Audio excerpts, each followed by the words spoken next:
아버지의 사랑을 감사를 드립니다. 우리를 구원하심이 어제 오늘의 우리의 어떤 선한 모습이나 잘한 행동을 인해서가 아니라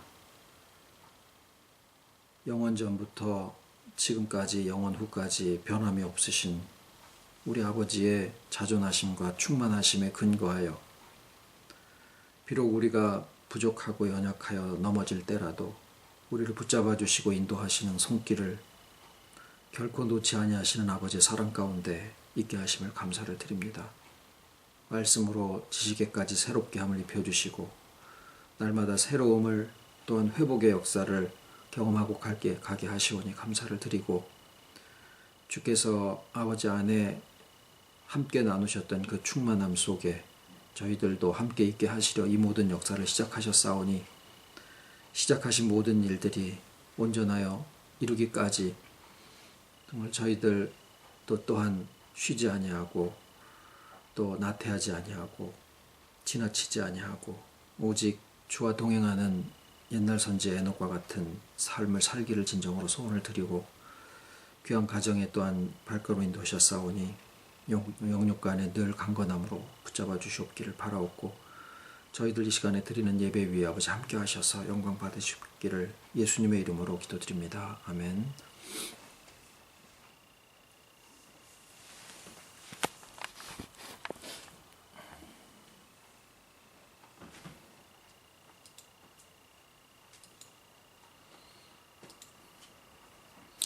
오늘 하나님의 말씀은 누가복음 22장 7절로 13절입니다.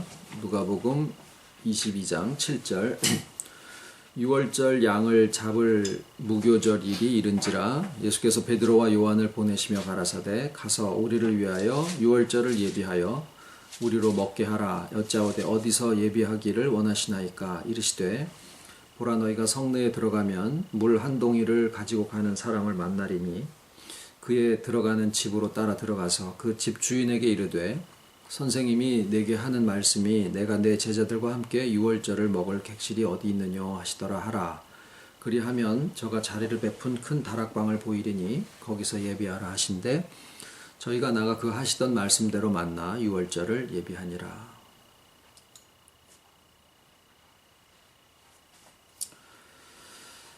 자, 부르심에 대한 말씀은 에베소서의 이 부르심이, 우리를 부르심이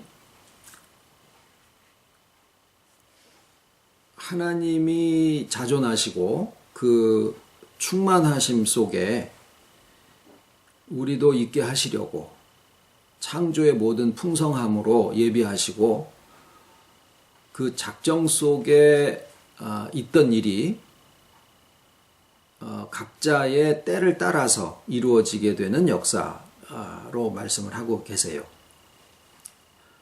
그러니까 우리를 부르신다라고 하는 것이 어제 오늘의 한 가지 두 가지 사건으로 인해서 되는 것이 아니라 이 세상을 창조하시려고 작정하신 하나님의 모든 그 계획 속에 우리를 부르심이 이미 포함이 되어 있는데, 창조와 섭리가 시간을 따라서 움직여지듯이 우리를 부르시는 것도 하나님이 우리의 때를 따라서 나타나게 하시는 역사다라는 거예요.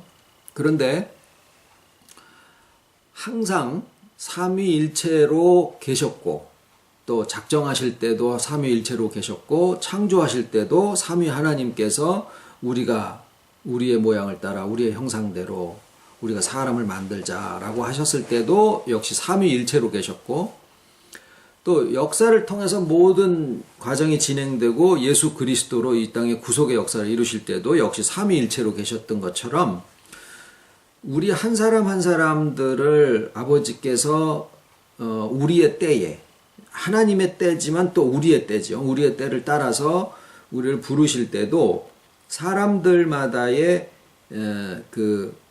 우선은 첫 번째로 모든 상황을 주관하시는 하나님의 역사, 두 번째로 말씀으로 우리와 함께 하시는 예수 그리스도의 역사, 그리고 지혜의 영으로서 우리의 마음을 열게 하시고 또 말씀을 받아들이게 하시는 성령님의 역사, 이 삼위일체의 역사가 우리의 부르심에도 동일하게 역사를 하고 계시더라라는 거예요. 그래서 내가 말씀을 받는데 어느 날 갑자기 말씀을 받는 그 동안에 하늘에서 무슨 소리가 들렸다든가 이런 식으로 그냥 한 가지로 우리의 부르심이 이루어지는 게 아니라 그 말씀이 내 마음속에 받아들여지기까지 많은 내게 일어나는 여러 가지 상황과 형편이 다 밀어주는 역사 속에 마음이 말씀을 사모하게 되고 또 말씀을 궁금하게 되고 그 말씀을 들었을 때 그것을 생각하게 되고 그러는 중에 성령의 역사로 우리의 마음이 열려지게 되면서 그 말씀을 내 것으로 받아들일 수 있는 그런 역사가 이루어지게 됩니다. 그래서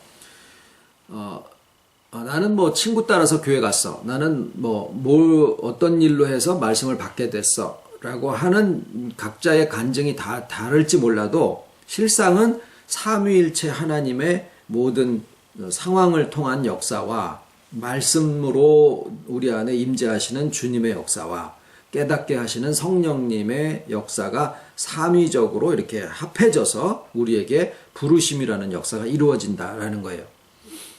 또 두 번째로 성경에서 얘기하시는 부르심은 사역으로의 부르심이 있어요. 모세를 부르시고 예수님이 제자들을 부르시는 것처럼 부르신다고 해서 갑자기 무슨 일을 시키거나 무슨 직분을 맡기신다라는 얘기를 하는 게 아니라 모세를 부르시는 것은 80살 됐을 때 부르셨지만 실상 그 이전부터 그를 인도하시고 양육하시는 일들이 있었죠. 그러고 나서도 많은 의심과 갈등을 겪게 되는데 이 두 번째 사역으로의 부르심이라는 그 표현 속에는 사람들이 과연 나에게 하나님의 부르심이 있느냐, 나에게 사역자로의 부르심이 있느냐라는 것을 놓고 갈등을 하는 경우들이 많습니다. 그런데 그 부분도 우리가 오늘 좀 같이 좀 상고를 해 보려고 하고요. 그 다음에 세 번째의 부르심은 가던 길을 돌이켜서 회개하게 만드시는 것인데 성경에 예수님이 둘째 아들의 회심, 가진 재산을 부모님으로부터 다 미리 받아가지고 먼 나라에 가서 탕진을 하고 그 다음에 돼지 먹을 쥐엄 열매도 없어서 쫄쫄 굶다가 아버지 집을 기억을 하고 돌아오는 그런 역사가 있죠. 자, 그래서 이 부르심이라고 하는 것에 대한 주제를 놓고 오늘 말씀을 좀 생각을 해 보겠습니다. 그런데 동시에 예수님이 모든 택하신 자녀들에게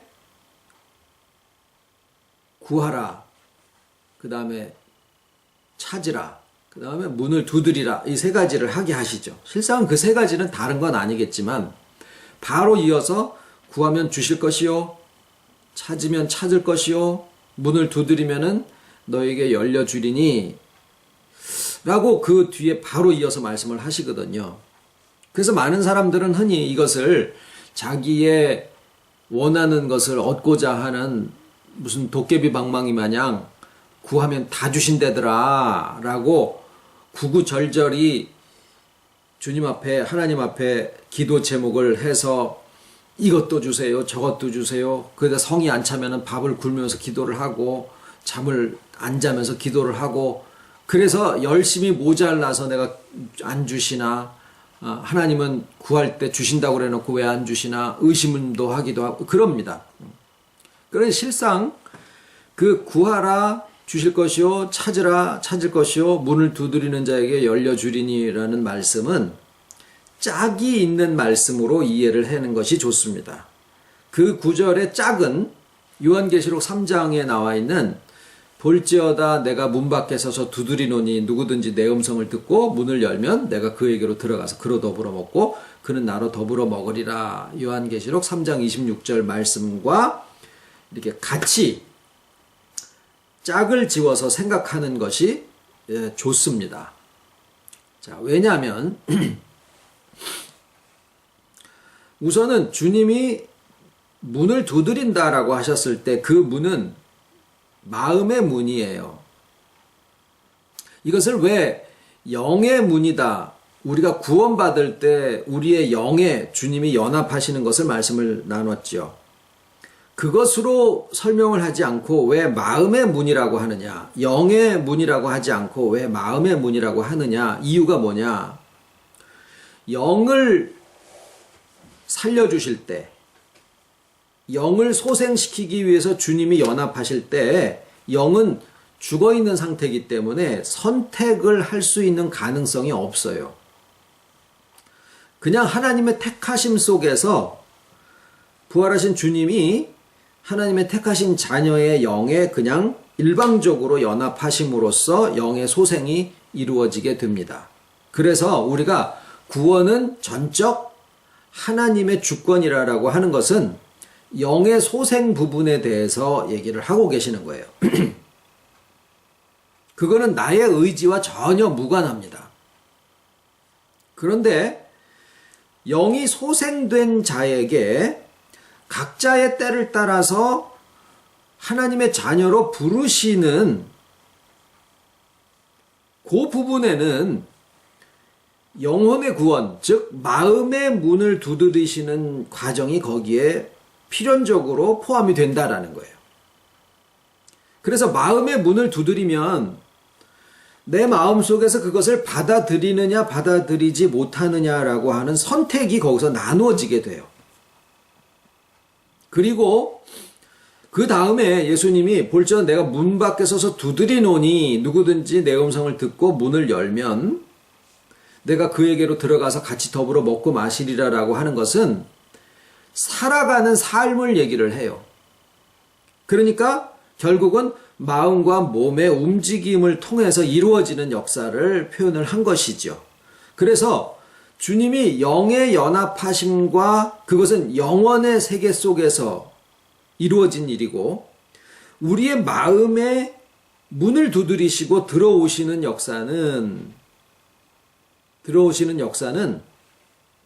우리의 마음과의 화답이 필요하다라는 거예요. 그래서 침례교에서는 자기의 구원받은 날짜를 안다. 장로교에서는 웃기지 마라. 하나님의 주권에 의해서 그냥 구원이 이루어지는데 하면서 서로 구원의 때를 놓고 옥신각신하고 싸웁니다. 이 둘이 왜 싸우느냐? 몰라서 싸워요. 둘 다 실상은 틀린 게 아닌 거예요. 왜냐하면 우리가 구원을 무엇으로 놓느냐라는 것에 따른 것인데 영이 주를 만나서 소생하게 되는 것은 시간과 상관이 없는 거예요. 그런데 마음이 주의 말씀으로 역사하시는 그 역사를 따라서 그것을 받아들이게 되어져서 자기가 구원의 확신을 갖게 되어지고 구원의 역사가 자기의 체험 속에 이루어지는 것은 그것은 가능하다라는 거예요. 말씀으로 역사하시고 모든 상황 속에서 역사하시고 지혜의 영으로 깨닫게 하시는 삼위일체의 역사 속에 자기가 구원의 경험을 가지고 있는 것은 가능하다라는 거예요. 그런데 정작 영의 구원은 그 시간과 상관이 없는 그 이전에 된 일이냐? 그렇게 얘기할 수도 없어요. 왜? 영원은 시간의 흐름이 존재하지 않는 세계 속에서 벌어진 상황이기 때문에 영의 소생은.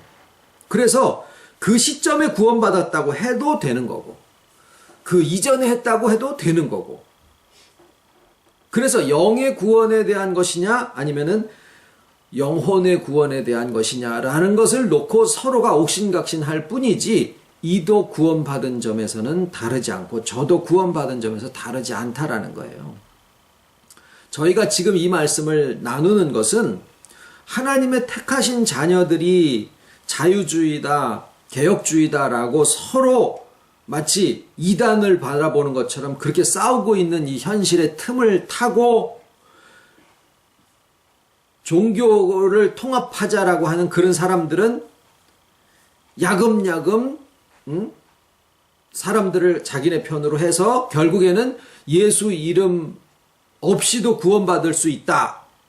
여기서 집안 싸움을 하고 있는 사이에 예수 이름 없어도 구원받을 수 있다라는 그러한 종교 통합을 부르짖는 사람들이 기독교의 종파들을 지금 먹어치우고 있는데, 정말 하나님의 택하신 자녀들 사이에서의 싸움을 화해시킬 수 있는 것은 바로 뭐냐면 영원 속에서 이루어진 영원의 구원에 대한 부분을 우리가 이해를 하면, 개혁주의와 자유주의 사이에서 이렇게 옥신각신하고 싸울 일이 아니라 하나님의 선택과 택하신 자녀들의 모든 그 하나됨이 이 안에서 있을 수가 있고, 그 구원은 여전히 예수 그리스도의 부활하심으로 말미암아 이제 우리를 구원하는 그 길 하나밖에 없다라는 것을, 그 기치 아래 우리가 모일 수 있다라는 거예요. 그래서 지금 여러분들이 우리가 잘 몰라서 그렇지, 어린아이 같은 자들에게 지금 이 말씀을 열어주신 이유는 세상에 예수 이름으로 구원받는 이 한 가지를 무너뜨리고 마음을 깨끗하게 해서 돌을 닦아서 수양을 해서 착한 일을 해서 착한 사람이 돼가지고 구원함에 이르겠다라고 하는 종교 통합자들의 그 모든 세력이 기독교의 모든 종파를 지금 먹어씌우고 있는 이 시점에 아버지 쪽에서 위에서 지금 하나님의 택하신 자녀들을 모으시는 역사 속에 이 복음이 지금 열려지게 된다라는 사실이에요. 믿거나 말거나. 자, 그래서 부르심은 거울을 바라보고 어떤 동작을 하는 거나 마찬가지다. 내가 이렇게 움직이는 동시에 저쪽 거울에 있는 내 모습도 나를 향해서 똑같이 동작을 합니다. 누가 먼저 했을까요? 동시예요, 동시. 그러면 우리를 부르시는데, 예수님이 우리를 부르시는데 뭘 두드리신다고요? 마음의 문을 두드리신다고요? 마음이면은 내가 생각하는 거, 의심하고 염려하고 걱정하고 사랑하고 이거 다 마음이 하는 거잖아요. 그런데 우리의 마음 문을 두드리시는데 누가 두드리시겠느냐? 항상 주님의 역사는 삼위일체로 역사를 하십니다. 그래서 마음의 문을 두드리시는데 가만히 생각을 해보십시오. 하나님이 예수님이 나를 부르시는데 아버지 하나님은 그때 뭘 하고 계시나 한번 생각을 해보시자고요. 아버지 하나님은 나를 둘러싸고 있는 모든 상황을 다 움직이는 역사를 하셔요. 갑자기 아침에 무슨 부부싸움을 했느니, 아니면 나라가 어수선하느니, 미국의 대통령이 누가 됐느니, 모든 역사들을 다 주관하시는 것이 하나님이 하시는 일이에요. 하나님 아버지께서. 그러는 가운데 어제 일어난 일, 오늘 일어난 일, 내게 들리는 일, 난리의 소문. 요새는 세상이 난리라 그래요. 난리의 소문. 내 개인적으로도 내가 퇴직을 했어. 아니면 몸이 아파. 부모님이 아프셔. 여러 가지 일들이 있죠. 그러면은 그 모든 상황을 놓고 나의 마음이 어느 한쪽으로 이렇게 움직이게 됩니다. 자, 이게 아버지가 하시는 역사예요. 그 다음에 아들이신 주님은 우리의 전 인격에 연합해 계시는데, 우선은 영에게 연합하셔서 소생하게 하신 역사가 있고, 그 영이 나의 생명처럼 모든 인격의 역사를 하시는데, 특히 무엇을 바꾸어 놓으시느냐? 지식을 바꾸어 놓으셔요. 그래서 나에게 지식이 무엇으로 바뀌느냐? 말씀으로 바뀌어요. 내가 말씀을 받는데 그 말씀이 내 안에서 자꾸 생각이 나고, 또 그 말씀이 궁금해지고 무슨 뜻일까라는 것이 나의 마음을 자꾸 울리게 돼요. 그것이 예수님의 두드리심이에요. 모든 상황 속에서 움직이시는 것은 하나님 아버지의 두드리심이고, 말씀 속에서 움직이시는 것은 예수님의 두드리심이고, 그리고 그것을 도와서 성령님이 나의 지혜인 것처럼 깨닫게 하시고 감동하게 하시고 그것을 받아들일 수 있게 하심으로 주님의 부르심에 내가 화답하게 되고, 그게 바로 뭐예요? 문을 연다라고 얘기를 하는 거예요.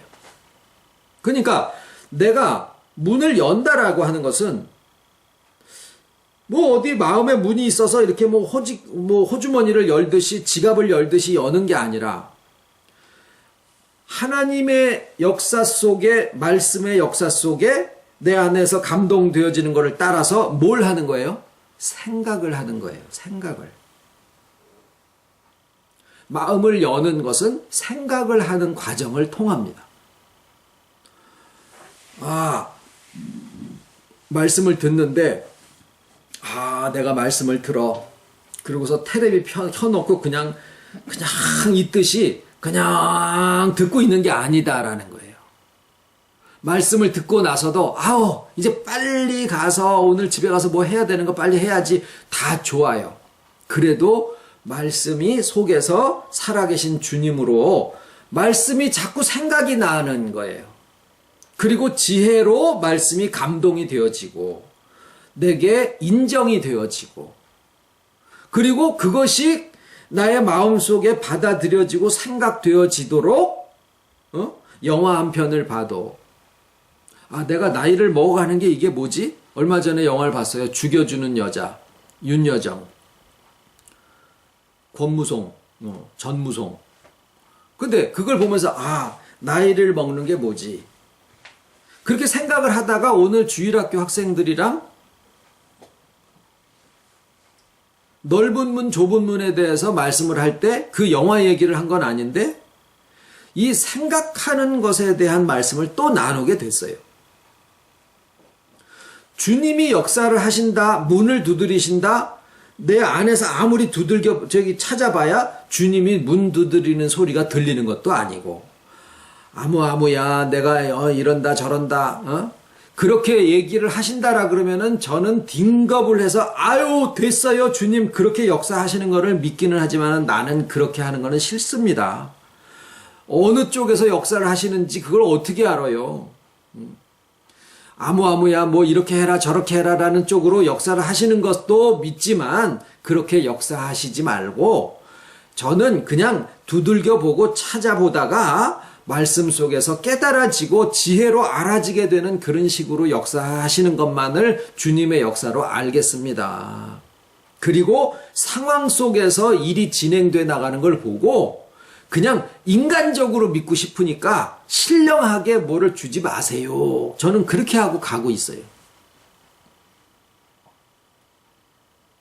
저도 오는 동안에 이 소리 나서 이쪽으로 가서 뭘 해라 그러면은 거기 가서 정확하게 딱 뭐가 있고 그런 체험이 없는 게 아닌데 다 맞지를 않더라고요.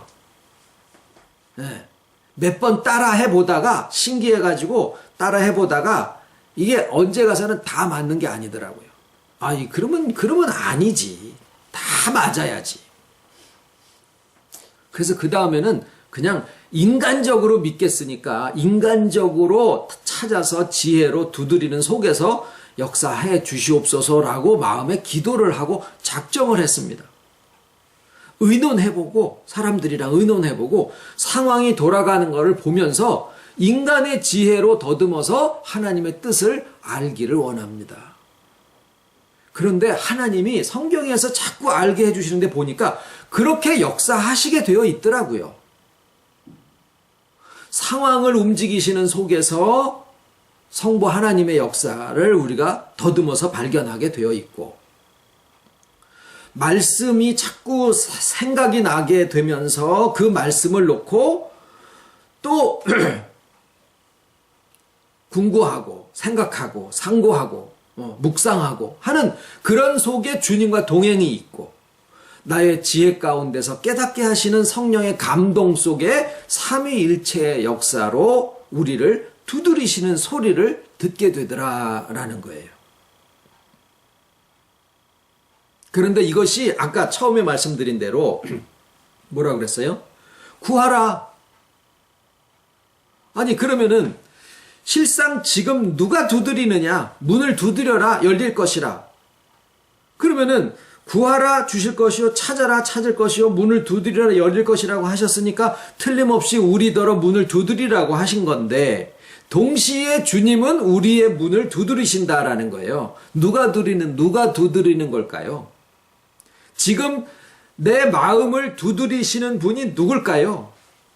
내가 문을 두드리는 것도 내가 마음의 문을 두드리는 거고, 생각하는 것도 내가 마음속에서 생각을 하는 거고, 찾는 것도 그렇게 찾는 건데, 동시에 주님도 삼위일체로 내 마음 문을 두드리고 계신다라고 하면 누가 두드리는 거가 맞겠습니까? 그래서 아까 거울을 놓고 내가 동작을 하면, 내가 동작을 하는 게 먼저예요? 거울 속에 있는 내가 동작을 하는 게 먼저예요? 동시다라는 거예요. 동시. 그러니까 벌써 내가 뭔가를 생각하고 있다라는 것은 주님도 나를 생각하고 있다라는 거고, 내가 주님에게 문을 두드리고 있다라는 것은 주님도 내 문을 두드리고 계신다라는 거예요. 동시예요. 동시. 그래서 주님이 우리더러 자꾸 말씀 속에서 생각해라. 그거는 뭐예요? 찾아라. 그 말이에요. 찾아라. 또 문을 두드려라 라는 거예요. 지난 수요일 날 그런 말씀을 나눴습니다. 나에게 주신 이 고귀한 삶의 의미가 무엇인지 생각하십시오. 아브라함도, 다윗 왕도, 예수님도 다 자기 삶의 의미를 알았던 분들입니다. 그 삶의 의미가 무엇으로 주어졌어요? 약속으로 주어지신 거예요. 예언으로 주어지신 거예요. 우리의 삶에는 그게 안 주어졌을까요? 아브라함은 아브라함이니까 약속을 받았고 우리는 그 약속이랑 상관이 없는 사람일까요? 아닙니다. 우리도 우리에게 주어지신 약속이 있어요. 그게 뭐예요? 하나님의 충만하심이 우리로 하여금 충만하게 하시기 위해서 우리를 부르시고 작정하시고 모든 섭리를 하신다. 그게 우리에게 주신 약속이에요. 그러면 나는 약속을 가졌으니까, 그게 아니라 아브라함이 그 약속을 가지고 얼마나 많은 생각을 했느냐라는 것을 우리가 아브라함의 기록을 통해서 얼마든지 볼 수가 있어요. 아브라함이 처음에는 400인이나 되는 집에 있는 사람들을 길러서 군대를 만들었어요. 왜? 하나님의 약속을 믿고 그것을 이루어 드리려고. 첩을 들여서 자식을 낳기도 했어요. 왜? 하나님의 약속을 이루어 드리려고. 하나님은 그들과 상관이 없다. 결국 모든 것을 다 포기를 했을 때 하나님은 하나님의 때에 하나님의 방식으로 아브라함과 사라를 통해서 하나님의 약속을 이루어 주시더라라는 거예요. 내가 무엇을 하는 것은 의미가 없을까요? 내가 사역을 하는 것은 아무런 의미가 없을까요? 그 과정이 다 뭐냐면 생각을 하면서 찾는 과정이었다라는 거예요.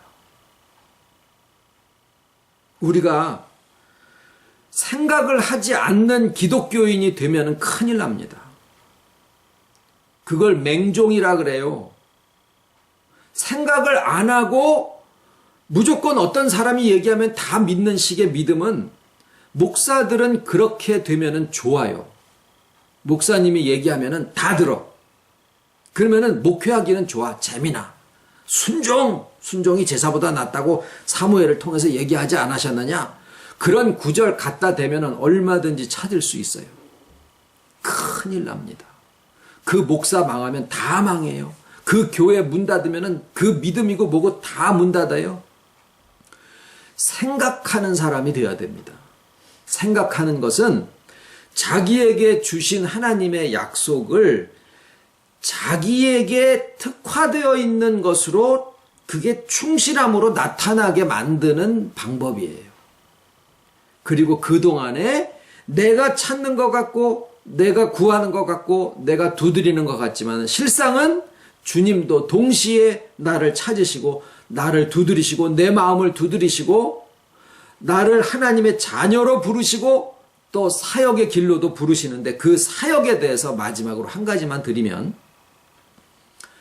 예수님이 비유에 둘째 아들에 대한 비유를 하시죠. 멀리 가서 쫄딱 망해서 돼지 먹을 쥐업 열매도 없어가지고 아이고 내 아버지 집에 먹을 것이 많았는데 품꾼이 하나로 보소서 하고 내가 돌아가야지. 돌아왔어요. 아버지는 멀리 상거가 먼데도 거지 꼬라지를 하고 온 아들을 알아보시고는 쫓아오셔서 목을 어금 맡기고 우시면서 내 아들아, 내 아들아. 자, 거기에 아무리 눈 씻고 봐도 주님은 안 보이셔요. 그치요? 주님은 없어. 주님은 뭐 하고 계셨을까요? 깨닫게 하고 감동하게 하는 것은 성령의 역사라고 얘기를 하고, 기다리시는 아버지는 아버지시라고 그러면은 아들이신 주님은 뭐 하고 계셨을까요? 아들이신 주님이 안 보여요. 그런데 그 주님은 뭐 하고 계셨냐면, 아버지의 마음이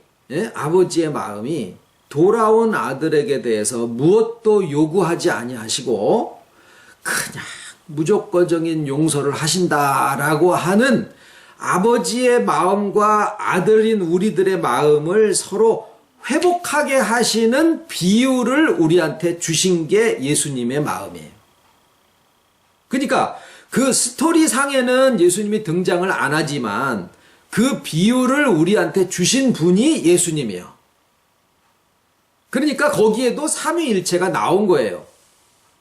그래서 그 말씀을 들으면서 아버지의 마음은 조건부로 우리를 용서하시는 게 아니고 무조건적으로 우리를 사랑하시는구나 라고 하는 것을 우리가 이해했으면, 아버지의 마음을 이해했으면 우리가 주님의 마음을 가지게 된 거다라는 거예요.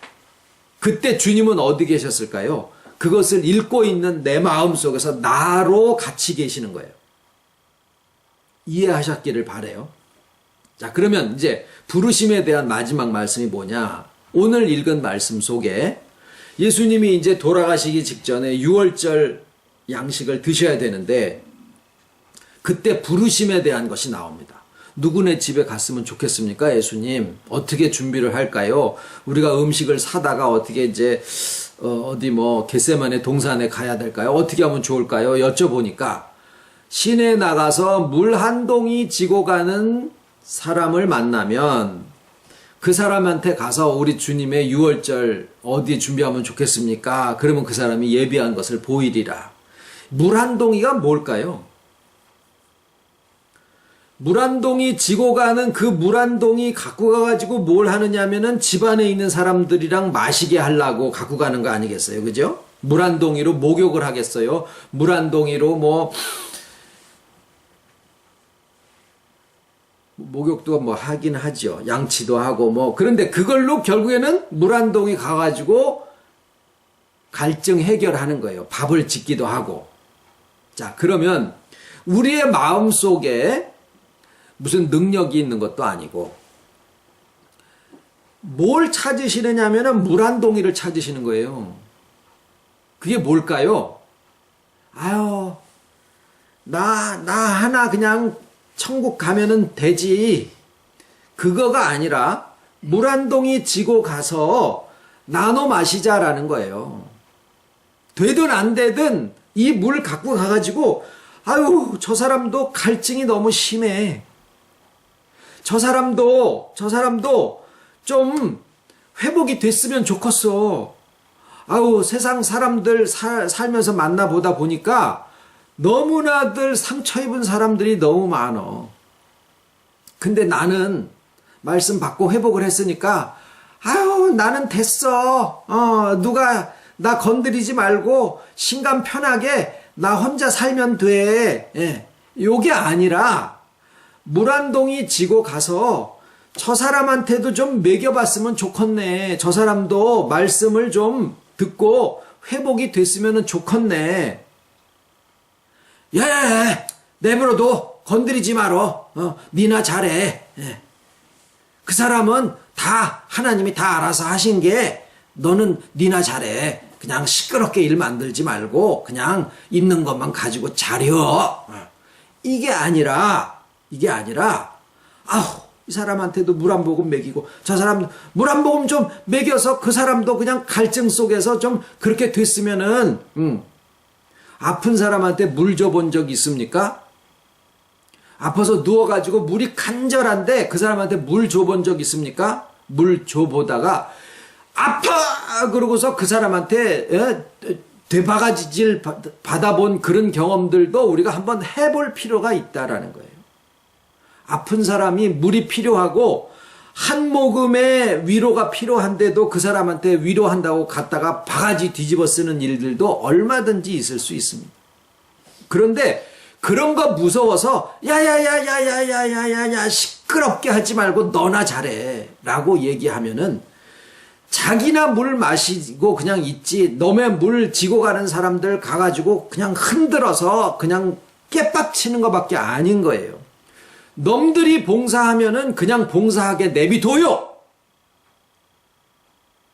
쪽박 깨지나 말고. 더 나가서는 내가 물 한 동이 지고 가는 주님의 그 유월절 그 잡수시는데 물 한 동이 지고 가는 그 마음만 있으면 된다라는 거예요. 물 한 동이 지고 가는 마음만. 우리가 자기 혼자 구원받는다라고 하는 그런 생각처럼 이기적인 게 없어요. 시끄러운 거 싫으면 아무것도 안 됩니다. 그 사람의 그 영혼의 구원 자체도 여전히 문제가 있는 거예요. 그저 주님이 바라시는 것은 많은 게 아닙니다. 교회를 건물을 세우라 그러는 것도 아니에요. 무슨 큰 모임을 만들자라고 하는 것도 아니에요. 모든 건 다 주님이 하셔요. 내가 무슨 유명한 사역자가 되라 그러는 것도 아니에요. 무슨 프로그램을 개발하는 것도 아니에요. 주님이 우리한테 부르시는 것은 뭐냐면 물 한 동이 지고 가는 그 심령을 찾으시는 거예요. 우리한테 물 한 동이 지고 가라라는 게 아니라 물 한 동이 지고 가는 사람들을 찾으신다라는 거예요. 저는 여러분들이 그 물 한 동이 지고 가는 사람이셨으면 좋겠다라는 거죠. 왜? 저는 그 물 한 동이 지고 가는 사람을 찾고 있는 제자 중에 한 사람이다라는 생각입니다. 누군가는 있어요. 누군가는. 어떤 사람이 많은 복잡한 세상 속에 그저 사람들에게 한 모금의 물, 한 자락의 위로, 한 모금의 위로 한 자락의 그 시원한 바람처럼 쉬어갈 수 있는 그 휴식의 그늘을 제공하려고 지고 가는 그 심령들이 있다 그 말이에요. 그 사람을 찾고 있는 마음이에요. 이 마음이 주님이 찾으시는 마음이고, 오늘 우리가 드리는 말씀은 바로 뭐냐면 내게 생각하라, 찾아라, 구하라, 두드려라 라고 하시는 주님의 말씀처럼 생각하자라는 거예요. 생각하고 살자라는 거예요. 기도하겠습니다. 고마우신 아버지, 하나님께서 주관하여 모든 것을 하나님의 주권대로 역사하시는 것을 우리가 알지만 또 먼지 묻은 이 길바닥에 발을 움직이고 눈알을 굴리고 마음을 조아리며 또 물 한 동이 이고 가는 사람을 찾으라고 하시오니 주님의 말씀대로 우리 자신도 정말 한 동이의 물을 이고 가고 있는지, 또 어떤 분들이 그런 마음을 가지고 있는지 이 시간에 또 아버지 앞에 경건한 마음으로 그 심령들을 찾습니다. 구하라고 하시고 두드리라고 하시고 또 찾으라고 하신 그 말씀이 아버지께서 우리를 찾으시고 계시고 주님이 말씀으로 우리와 동행하시면서 우리의 문을 두드리시고 성령께서 오늘도 우리의 지혜로 또 마음을 화답하게 문을 열어주시는 그 가운데 있사오니 우리도 또한 합력하여 생각하고 찾고 구하고 두드리는 이 가운데 아버지의 풍성한 역사가 또한 이루어지실 것을 또한 믿고 감사를 드립니다. 우리가 큰 능력이 있어서도 아니고 무슨 놀라운 사역자가 되는 것도 아니지만 그저 우리의 마음속에 우리에게 주신 이 회복의 역사가 감사하여 또한 여러 가지 상처 가운데 상처 없는 사람이 없는데 그 시끄러워서 두려워서 하지 아니하고 그 사람에게도 또한 한 자락의 위로의 물 한 모금을 또한 떠줄 수 있기를 바라는 그런 마음들이 우리에게 절실하오니 생각하는 이 길에 정말 게으르지 아니하고 깨어 있어서 아버지 앞에 정말 구하고 두드리고 찾는 저희들이 다 되게 인도하여 주시옵기를 간절히 바라옵고 모든 말씀 예수님의 이름으로 기도드립니다. 아멘. 아멘.